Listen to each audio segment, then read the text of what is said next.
안녕하세요, 머니다큐입니다. 자, 오늘 또 나스닥 장 초반에 선물 시장에서 굉장히 큰 낙폭이 한번 있었죠. 그래서 오늘은 영상을 굉장히 즐겁게 찍을 수 있지 않을까. 왜냐면 제가 저번 주에 드디어 시장이 변곡점이 오지 않았나 라고 까불었다가 어쨌든 뭐 시장이 뭐 행보는 하고 있지만 크게 흔들리는 모습은 보이지 않고 다소 회복을 하려고 하는 이런 모습들이 잠깐 포착이 돼서 살짝 주눅이 들었던 며칠이었다라고 볼 수 있겠습니다. 자, 영상을 찍으려고 준비하려다 보니 오늘 하루 하락폭을 거의 다 회복해 버렸죠. 물론 지금 방금 기준으로는 네, 흐름이 뭐 좋다 나쁘다라고 좀 반반이긴 한데 어쨌든 깝치지 말고 좀 흐름을 좀 길게 보는 습관을 들여야겠습니다. 제가 영상에서 맨날 여러분들에게 차트를 보지 말라고 하면서 저는 하루 종일 요 차트만 쳐다보고 있는 사람이 된 것 같은 기분이 들고 있습니다. 자, 지금 시장에서는 너도 나도 할 것 없이 이제 경제가 박살났다, 끝났다 라는 이야기들이 우후죽순 쏟아지고 있습니다. 네, 항상 이렇게 너무 많은 분들이 하락한다라고 하면 하락하지 않는 이런 배반의 법칙이 이번에도 성립을 할지 지켜봐야 될 텐데요.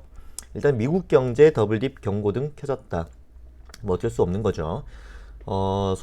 소비로만 GDP의 70%를 차지하는 이 소비 경제에서 돈을 퍼부어서 일시적으로 막았던 근본적인 원인은 이 질병에 대한 두려움인데 그런 거에 대한 방역 대책에는 소홀히 하고 돈을 쏟아부어서 돈을 써라라고 했던 이런 아이러니한 정책을 썼던 이런 미국 경제의 더블딥 경고등 당연히 켜진 거죠.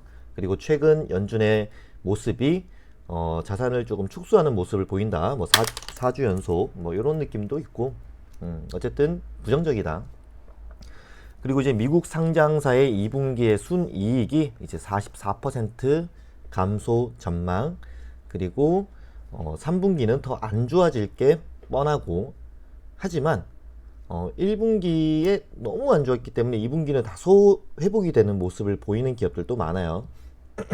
그리고 오히려 이런 코로나 때문에 더 좋아졌던 기업들도 많기 때문에 뭐 정확하게 말씀드리긴 어려우나 어쨌든 경기가 하방 압력을 받고 있다라는 거는 어쩔 수 없다라는 거죠. 그리고 오늘 잠깐이나마 유럽 그 증시가 조금 문제가 있었던 거는 돈을 이제 7,600억 유로를 풀기는 푸는데 어떻게 풀어야 되냐. 왜냐면 뭐 미국은 미국이라는 나라 안에서 이렇게 뭐 돈을 풀고 이렇게 하면 뭐 어떤 기업에는 어떻게 줬고 어떤 기업은 뭐 덜 줬다 이런 싸움인데, 유럽 공동체 같은 경우는 어떤 나라는 지원, 어떤 나라는 대출 뭐 이런 느낌에 대해서 서로 협의가 되지 않고 있는 모습입니다. 왜냐면 좀 많이 경제적으로 힘든 나라들은 좀 더 지원을 해줄 수도 있는데 다 같이 힘든 상황에서 왜 저 국가만 지원을 더 해주느냐 뭐 이런 거에 대한 싸움이 있는 것 같아요.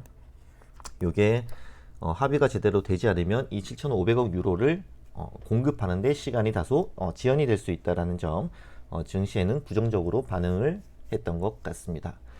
그리고 중국의 중소은행들 이제 대출이 급증했다. 뭐 작년 한 해 동안 빌렸던 거에 대한 뭐 거의 65%인가요? 뭐 70%인가 이거를 뭐 2분기 동안 거의 다 줬다.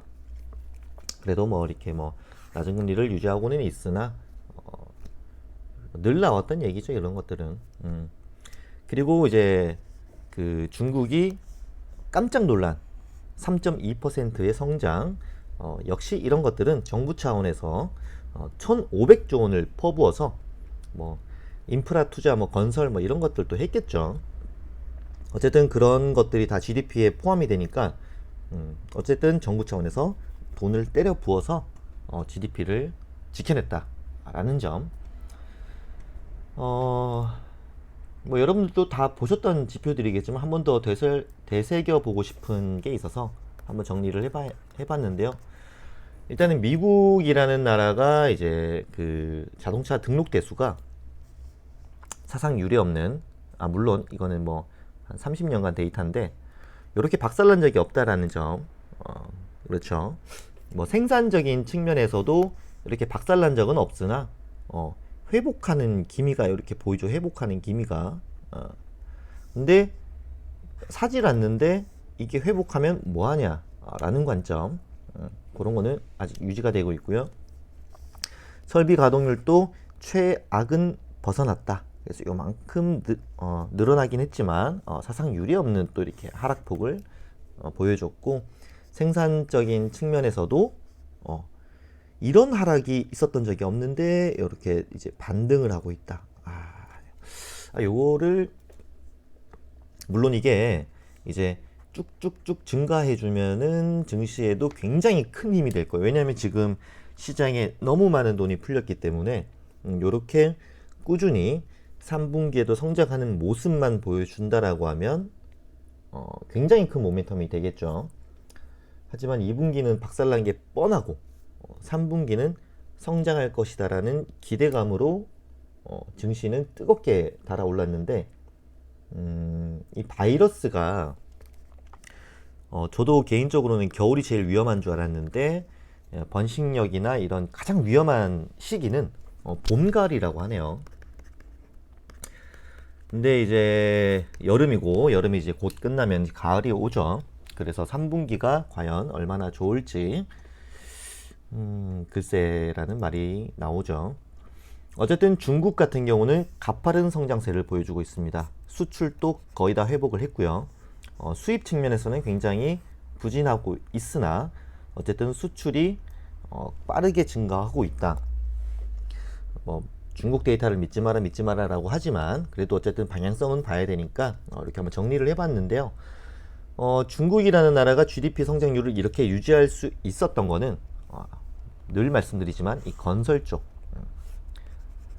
건물 막 짓는 거예요. 그래서 뭐 성장을 이뤄냈다라는 건데 그 폭이 계속해서 커지는 걸 보면 이번에도 GDP 성장률을 지켜냈던 거는 건설 쪽 인프라 투자, 정부 차원에서 막대한 자금을 퍼부어서 이런 성장률을 지키지 않았나라는 의심이 들고요. 뭐 서비스업 증가율이 이렇게 또 비슷하게 상승을 하고 있는데 뭐 이런 것들은 그 나라가 질적 성장을 할 수 있다라는 좋은 모습이기 때문에 뭐 나쁘다라고 얘기할 수는 없지만, 어쨌든 중국이 아직까지 이런 좋은 지표들을 보여주는 거는 정부 차원에서의 막대한 투자가 이루어지고 있기 때문에 가능한 것이다 라는 점을 말씀드리고 싶습니다. 뭐 중국이라는 나라가 뭐 춘절도 있고 뭐 이런 막 장기간으로 쉬고 이렇게 하는 게 있어서 이렇게 지표가 이런 식으로 나오는지 모르겠는데 이거 왜 이렇게 나오는지 혹시 아시는 분 있으면 댓글로 한번 알려주시면 감사하겠습니다. 서비스업이 아무리 그렇다고 하더라도 이렇게 심하게 왔다 갔다 하는 거는 희한하죠. 아예 안 쓰고 확 쓴다 뭐 이렇게 뭐 얘기를 해야 되나? 어쨌든 그렇습니다. 그리고 뭐 이것도 뭐 늘 말씀드리는 내용인데, 어쨌든 지금 숙박업은 거의 뭐 초토화가 됐기 때문에 이제 뭐 대형 뭐 숙박업들은 계속해서 빚을 갚지 못하고 연체가 되고 있는데, 그게 이제 10%를 돌파했다라는 점. 뭐 또 돈 퍼부어서 맞겠죠. 그래서 저번 영상에도 말씀드렸다시피 무제한 양적 완화를 할 수 있는 거는 아직까지는 합리적이다. 그래서 인플레이션이 2%를 돌파하지 않는 이상은 합리적으로 돈을 찍어낼 수 있다.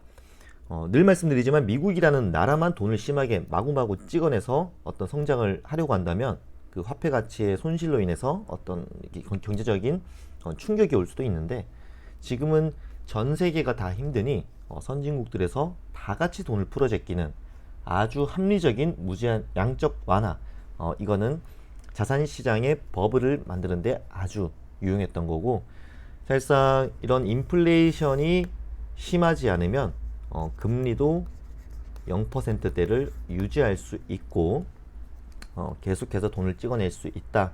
그래서 증시는 한 번 더 치고 올라갈 수도 있다라는 시그널이 우리 곧버스 투자자들에게는 굉장히 슬픈 현실로 다가오는 것이죠.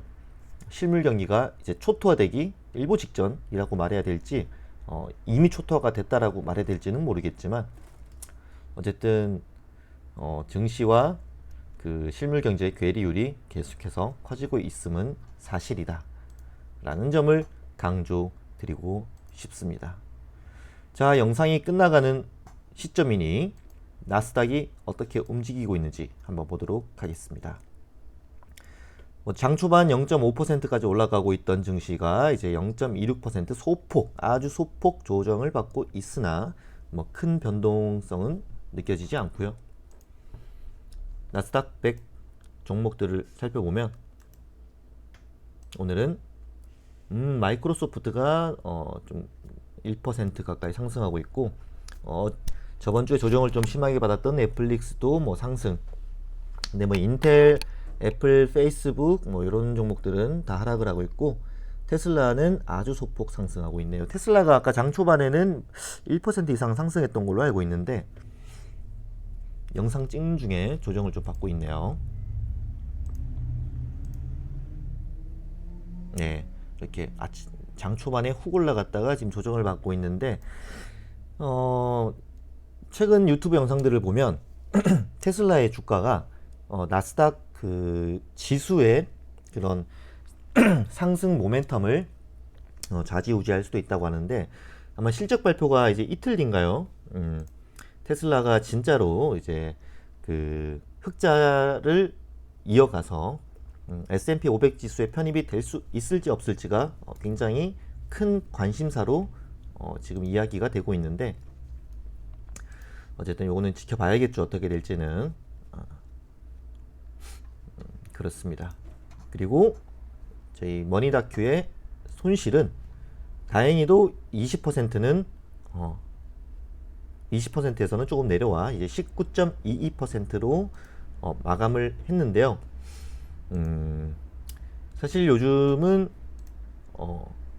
증시가 크게 조정을 받지 않으니 이제는 더 올라갈 수도 있을 것 같은데 라는 제 머리에 조금 이상한 반응이 오고 있는 시점입니다. 제 머리가 더 상승할 것 같다라는 생각을 하는 거는 정말 이 나스닥이 이 전 세계 증시가 변곡점인가 라는 생각도 조금 들기는 해요. 그래서 요즘 참 고민을 많이 하고 있는데, 차라리 이 곧버스를 들어간 거를 버티는 것보다 차라리 그 미국에 상장되어 있는 금 그 3배짜리 ETF가 있더라고요.